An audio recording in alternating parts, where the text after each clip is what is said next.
Colonel के मारे जाने के बाद पृथ्वीवासी आत्मसमर्पण कर देते हैं। जैक और पिंडोरा वासी सभी को वापस पृथ्वी पर भेज देते हैं, लेकिन कुछ लोग रुकते हैं जो शुरू से पिंडोरा के लिए वफादार थे। उनके साथ एक बच्चा भी रुकता है क्योंकि वो इतना छोटा था कि वो स्पेस ट्रेवल नहीं कर सकता था। उसका नाम स्पाइडर है और वो कर्नल का ही बेटा होता है। इधर जैक को कबीले का सरदार बना दिया जाता है। उसके 3 बच्चे हैं, बड़ा नितेम, दूसरा लोआक और लड़की टुक। साथ ही डॉक्टर कीरी के भी एक बेटी होती है। वो लोग उसका नाम भी कीरी ही रखते हैं। जैक और उसका परिवार कीरी को गोद ले लेता है। ये सभी साथ हंसते खेलते बड़े हो रहे होते हैं। इनके साथ स्पाइडर भी बहुत अच्छे से घुल मिल जाता है। वो उनको अपने परिवार के जैसा ही मानता है। लेकिन जैक की पत्नी नितेरी, जिसको वो अपने दुश्मन कर्नल के बेटे होने की वजह से पसंद नहीं करती, जैक अपने बड़े बेटे को शिकार करना सिखाता है। अब वो पल जैक के लिए बहुत इमोशनल होता है। इनका समय खुशियों से बीतने लगता है। तभी एक रात अचानक से जैक और नितेरी को आसमान में शिप दिखाई पड़ते हैं। दोनों घबरा जाते हैं और वो सभी शिप उतरने से पहले ही उनके जंगल और जानवरों को जला डालते हैं। इतनी ज्यादा तबाही देखकर जैक परेशान और नितेरी टूट जाती है। इस बार वो पहले से भी कहीं ज्यादा तादाद में मशीनरी लाते हैं। फिर 1 साल बीत जाने के बाद पृथ्वीवासी कर्नल का क्लोन एक अवतार में बना लेते हैं, जिसमें वो उसकी सारी याददाश्त डाल देते हैं। पर उसको ये याद नहीं रहता कि वो मरा कैसे था, क्योंकि उसकी वो सारी यादें कर्नल खुद वीडियो में सेव करता है जब वो जिंदा था। और वो मरने से पहले की सारी कहानी वो अपने अवतार को वीडियो के जरिए सुनाता है। इधर जैक अपने कबीले की मदद से उनके गोला बारूद की सप्लाई पर हमला करके उनको लूट लेता है। इधर कर्नल अपने साथियों को पिंडोरा पर फिर से हमला करने और किसी भी हालत में जैक को पकड़ने का प्लान बनाता है और फिर अपने साथियों के साथ पिंडोरा पर अपने लोगों के मिलिट्री बेस पर पहुंचता है। वहां वो अपने जनरल से मिलता है। जनरल उसे बताती है, हमने पिछले 1 साल में इतना ज्यादा काम और कंस्ट्रक्शन किया है जितना पिछले 30 सालों में नहीं हुआ था, और हमें इस ग्रह को अपने लोगों के लिए पर्याप्त बनाने से पहले इन पिंडोरा वासियों का इलाज करना होगा, क्योंकि ये अब पहले से ज्यादा हमला करने लगे हैं, जिसकी वजह से हमको जान और माल का बहुत नुकसान हो रहा है। फिर वो जनरल कर्नल को वहाँ भेजती है। कर्नल उसी जंगल में उतरता है जहाँ उसकी मौत हुई थी। इत्तेफाक से जैक के बच्चे और स्पाइडर भी वहाँ खेलने आते हैं। वो वहाँ कर्नल और उसकी टीम को देखकर समझ जाते हैं ये कबीले के नहीं बल्कि पृथ्वीवासियों के अवतार हैं। कर्नल वहाँ पड़े बैटल रॉबर्ट सूट को चेक करता है और उस पर अपना ही नाम देखकर समझ जाता है कि ये कंकाल उसी का है। फिर वो अपने सीने में घुसे तीरों को देखता है। तभी जैक का बेटा लोआक अपने वॉइस डिवाइस की मदद से जैक को वहाँ की सारी स्थिति बता देता है। जैक और नितिरी सारी बात सुनकर परेशान हो जाते हैं और वो उन बच्चों को बिना कोई आवाज करे वहाँ से निकलने के लिए कहते हैं। अब बच्चे वहाँ से निकलने लगते हैं, पर कर्नल के आदमी उन सबको पकड़ लेते हैं। कर्नल उनकी उंगलियों को देखकर समझ जाता है कि ये हाफ ब्रीड हैं, क्योंकि पिंडोरियंस की 4 ही उंगली होती है और इनकी 5 थी। कर्नल लोआक को देखकर पहचान लेता है कि ये जैक का ही बेटा है, लेकिन स्पाइडर कर्नल को देखकर अजीब सा महसूस करता है। अब कर्नल लोआक से उसके पिता के बारे में पूछता है, पर वो उसको कुछ नहीं बताता। तो कर्नल जैसे ही कीरी को मारने जाता है तो स्पाइडर भड़क जाता है। कर्नल उससे उसका नाम पूछता है। वो अपना नाम बताता है तो कर्नल को पता चलता है कि स्पाइडर उसी का बेटा है। वो उससे पूछता है, उन्होंने तो सबको पृथ्वी पर वापस भेज दिया था, तो तुम क्यों नहीं गए? तो स्पाइडर बताता है, मैं बच्चा था और इतने छोटे बच्चे स्पेस ट्रेवल नहीं कर सकते थे, इसलिए। फिर कर्नल जनरल को अपनी लोकेशन बताता है। जनरल उससे 10 मिनट में वहाँ पहुँचने को बोलती है। इतने कर्नल अपनी आखिरी समय का रिकॉर्डेड वीडियो देखता है जो उसे अपने बैटल रॉबर्ट सूट की मेमोरी में मिला था। अब उसको पता चलता है कि वो आखिर कैसे मरा था। अब कर्नल जनरल के आने का इंतजार करता है, पर उससे पहले ही जैक और नितेरी वहाँ आ जाती है और फिर उनकी कर्नल और उसकी टीम के साथ लड़ाई होती है, जिसमें वो अपने बच्चों को बचा लेते हैं। पर एक धमाके के प्रेशर से स्पाइडर बेहोश हो जाता है। कर्नल उसको उठाकर अपने साथ ले जाता है। कीरी रोते हुए जैक से कहती है कि वो स्पाइडर को ले गए हैं। जैक उसको गले लगाकर उसकी हिम्मत बांधता है। इधर जनरल स्पाइडर को टॉर्चर करके उन सभी का पता पूछती है, पर स्पाइडर उसको कुछ नहीं बताता। कर्नल को ये सब अच्छा नहीं लगता कि वो उसको इतना ज्यादा टॉर्चर कर रही है, तो अचानक से उस टॉर्चर को रोक देता है। उस टॉर्चर की वजह से स्पाइडर की नाक से खून निकल आता है। अब कर्नल जनरल से कहता है कि ये मुझे जानता है, मैं अपने तरीके से इससे बात उगलवा सकता हूँ। तो जनरल उससे कहती है, ये तुम्हारा बेटा नहीं है, और कहकर वहाँ से चली जाती है। पिंडोरा पर जैक अपनी पत्नी से कहता है कि अब हमको ये जगह छोड़नी पड़ेगी, क्योंकि स्पाइडर कर्नल के पास है और वो उससे सब उगलवा लेंगे। नितिरी वहाँ से जाने से मना करती है, तो जैक उसे समझाता है कि वो सिर्फ मेरे और तुम्हारे लिए ही यहाँ आए हैं, और अगर हम यहाँ रुके तो सारे कबीले को खत्म कर देंगे। इस बात को समझती हुई वो रोती हुई जैक के गले लग जाती है और चलने के लिए मान जाती है। इधर कर्नल स्पाइडर से बात करने आता है। वो स्पाइडर को अपना लॉकेट देता है। स्पाइडर उसे देखते ही तुरंत फेंक देता है। असल में वो अपने पिता से नफरत करता है, क्योंकि वो जानता है कि उसके पिता ने लोगों पर बहुत अत्याचार करे और बेगुनाहों को जान से मारा है। कर्नल स्पाइडर से कहता है, मैं चाहता हूँ तुम बस मेरे साथ चलो, इससे तुम यहाँ बंधे नहीं रहोगे और मैं तुम पर किसी बात का दबाव भी नहीं दूंगा। अगली सुबह जैक अपना पद त्याग करके अपने परिवार को लेकर वहाँ से चला जाता है और बहुत दिनों तक एक लंबा सफर तय करने के बाद मेटकानिया लीफ आइलैंड पहुँचता है। उस आइलैंड पे रहने वाले कबीलों का रहन सहन उन लोगों से बिल्कुल उलट होता है। वो कबीला आसमान की जगह पानी के अंदर का शिकारी होता है। उस कबीले के लोग जैक और उसके परिवार का मजाक उड़ाते हैं क्योंकि उन सब के मुकाबले जैक और उसके परिवार की पूंछ बेहद पतली होती है, हाथ भी पतले होते हैं और उन सब के सामने वो बहुत कमजोर दिखाई पड़ते हैं। तभी उस कबीले का सरदार अपनी पत्नी के साथ वहाँ आता है और वो जैक से पूछता है, तुम यहाँ क्यों आए हो? जैक कहता है, हम यहाँ आपके कबीले में शामिल होने आए हैं। तो सरदार उससे कहता है कि तुम जंगली वासी हो और हम पानी के, तुम्हारी कोई भी कुशलता यहाँ काम नहीं आएगी। जैक कहता है, हम जल्दी सीख लेंगे। तभी सरदार की पत्नी बोलती है, ये हमारे जैसे पानी में तेज नहीं तैर सकते। और कीरी और बच्चों का हाथ देखकर कहती है, ये कोई सच्ची पैदाइश नहीं है, इनके शरीर में शैतान का खून है। तो जैक उसको अपना हाथ दिखाता है और कहता है, मेरे भी वैसे ही हैं और माँ एवा ने मुझे जीवन दान दिया है, उन्होंने ही मुझको कबूल किया है और अब मैं तुम में से एक हूँ। तभी नीतीरी बताती है, तुम सब जानते हो कि मेरे पति ने अपने दम पर पृथ्वीवासियों को हराकर हमारे कबीले को बचाया है। तो सरदार की पत्नी कहती है, और तुम अब खुद को छुपाते फिर रहे हो। जैक दोनों को शांत कराता है। तो सरदार जैक से कहता है, मैं तुम्हारी लड़ाई यहाँ तक नहीं लाना चाहता। तो जैक कहता है, मैं यहाँ लड़ाई नहीं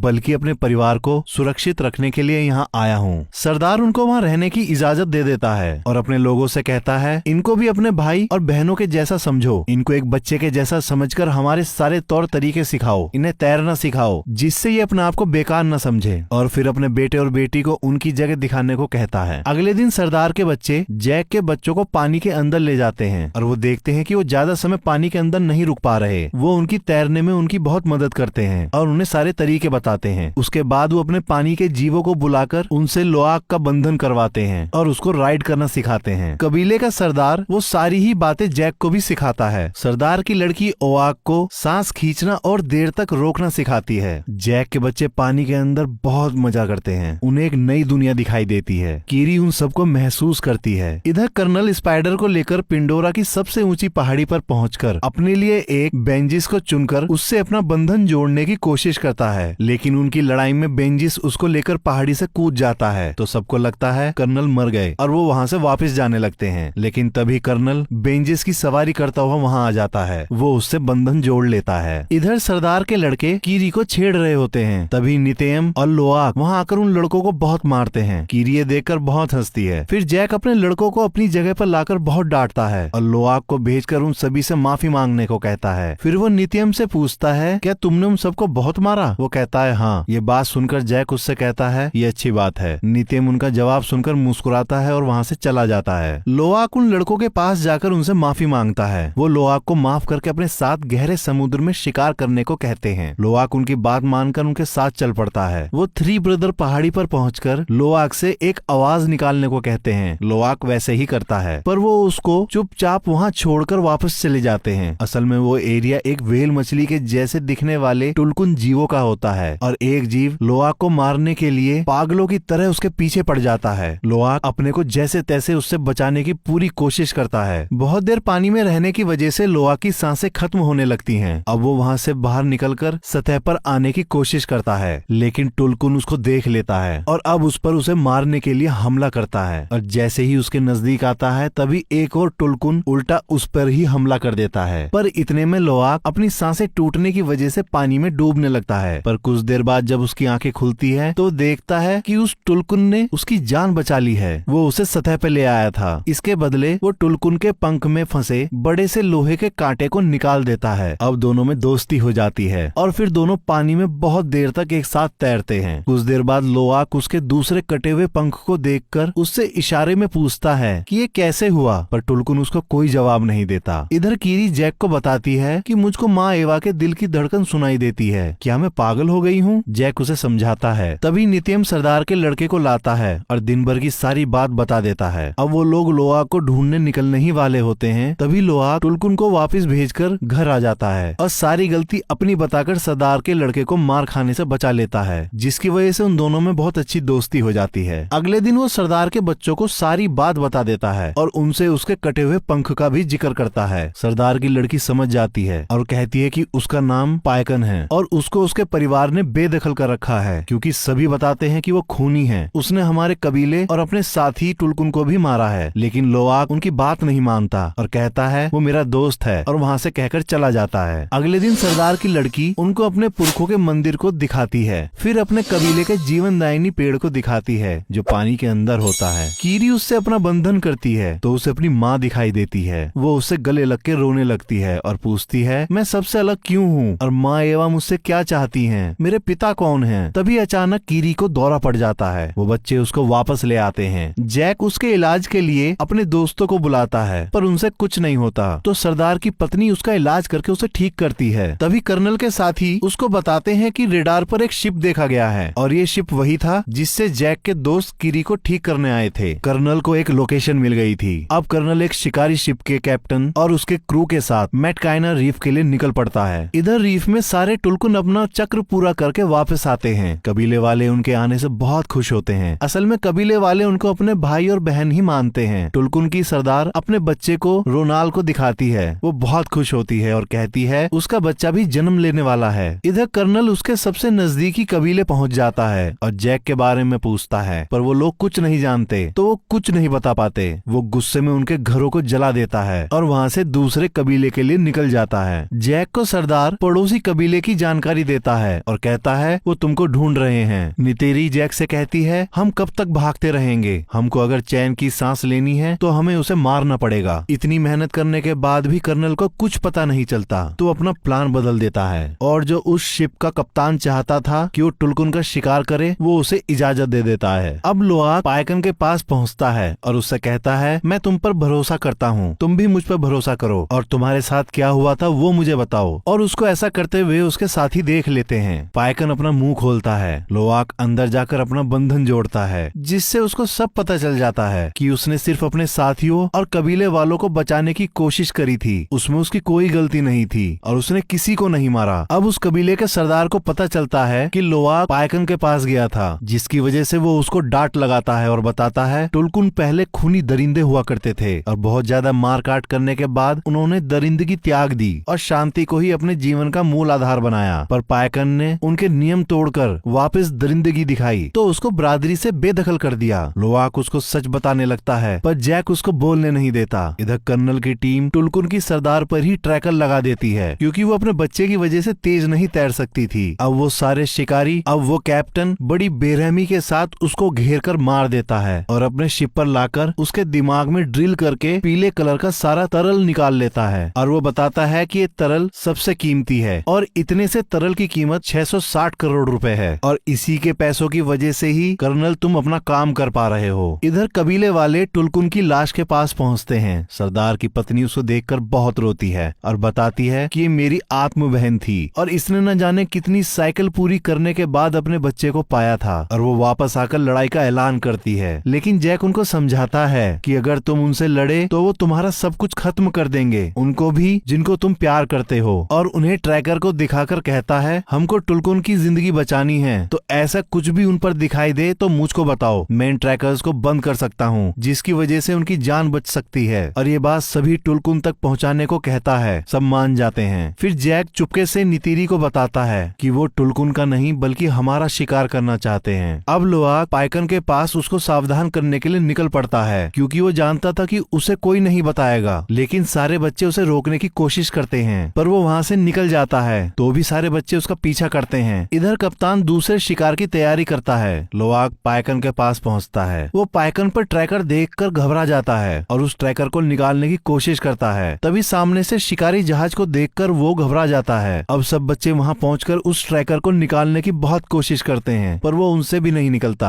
फिर लोआक अपने पिता को सब बता देता है। तभी जैक सरदार को बता देता है। वो सब तैयार होकर उनकी तरफ निकल पड़ते हैं। कर्नल उन बच्चों को टुलकुन के पास देखकर बहुत खुश होता है। बच्चे ट्रैकर को निकाल देते हैं और उसे समुद्र में फेंक देते हैं और खुद भी समुद्र में अंदर छुप जाते हैं और पायकन बचकर निकल जाता है। कर्नल छोटी सबमरीन से उनको पकड़ने का आदेश देता है। कुछ देर मशक्कत करने के बाद वो सरदार की बेटी और टुको जाल डालकर पकड़ लेते हैं। लोआक भी उनको छुड़ाने के चक्कर में पकड़ा जाता है। स्पाइडर ये देखकर उनके पास भागा आता है पर वो लोग उसे पकड़कर वापस अंदर ले जाते हैं। कर्नल उन तीनों बच्चों को वहीं बाहर डेक पर बांध देता है और जैक से अकेले आने को बोलता बोलता है, नहीं तो बच्चों को मार देने की धमकी देता है। जैक खुद को सरेंडर करने को तैयार हो जाता है। पाइकन पानी के अंदर से लोआक को शिप पर बंधा देख गुस्से से पागल हो जाता है और समुद्र के अंदर पत्थरों को तोड़ने लगता है। अब वो उसको बचाने की ठानकर अपने सारे नियम फिर से तोड़कर शिप पर कूद पड़ता है और वहाँ सब कुछ तोड़ने लगता है। उसको देखकर शिप का कैप्टन उसका शिकार करने के लिए वहाँ आ जाता है और ये सब देखते हुए कबीले वाले भी लड़ाई में कूद पड़ते हैं। कप्तान पाइकन पर रॉकेट छोड़ता है पर वो अपने सिर नीचे कर लेता है, जिससे रॉकेट उससे टकराकर कप्तान के शिप पर ही फट जाता है। ऐसा देख कप्तान हैरान हो जाता है। अब उन सभी लोगों में बड़ी भयंकर लड़ाई शुरू हो जाती है और सब अपने दुश्मनों को मारने लगते हैं। इधर पानी के अंदर कीरी अपने बंधन को उनके जीवनदायिनी पेड़ से जोड़कर कर्नल की सबमरीन्स को तोड़ देती है, जिसको देखकर सरदार के लड़के बड़े हैरान होते हैं। शिप के अंदर स्पाइडर भी शिप के कंट्रोलर को तोड़ देता है, जिसकी वजह से शिप चट्टान से जाकर टकरा जाता है और उसमें पानी भरने लगता है। कप्तान अब पाइकन को पकड़ने के लिए तार से बंधे एंकर को उस पर शूट करता है, पर पाइकन बड़ी चालाकी से उससे बचकर अपने सिर से जानबूझकर उस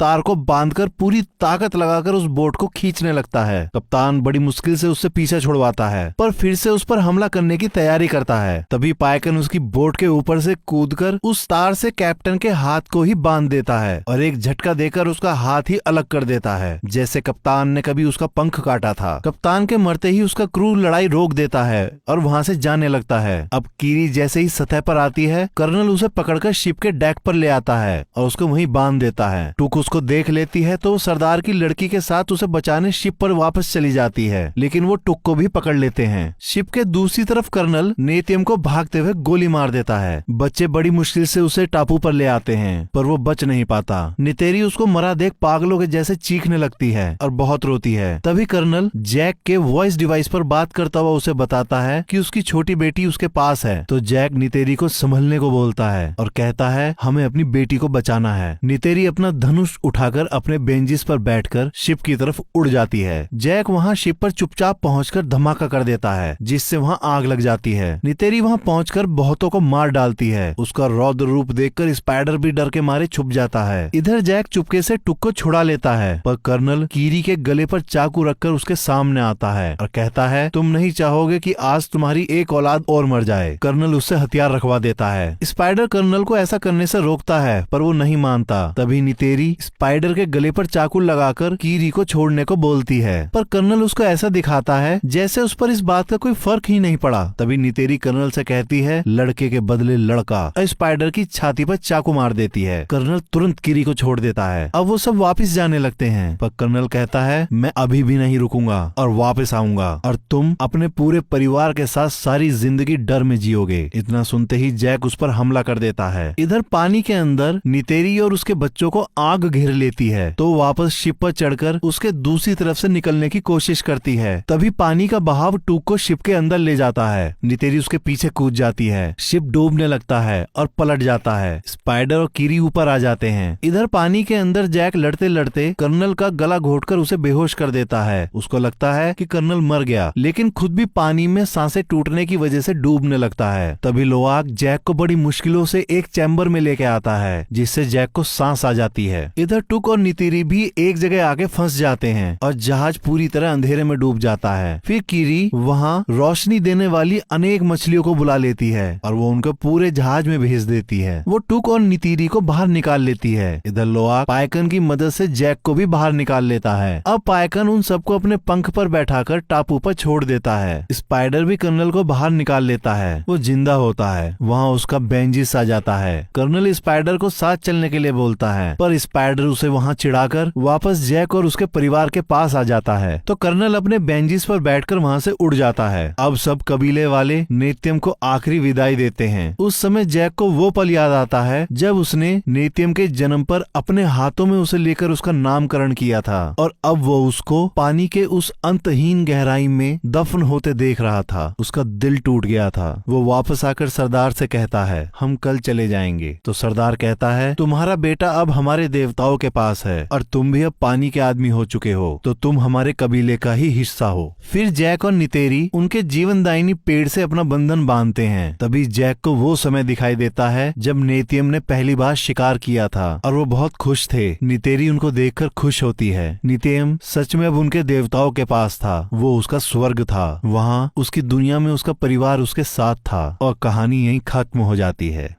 आशा करता हूँ कि आप सभी को ये एक्सप्लेनेशन पसंद आई होगी। और भी मूवी के एक्सप्लेनेशन सुनने के लिए आप हमारे इस चैनल को लाइक करें, सब्सक्राइब करें और साथ ही बेल आइकन दबाना ना भूलें।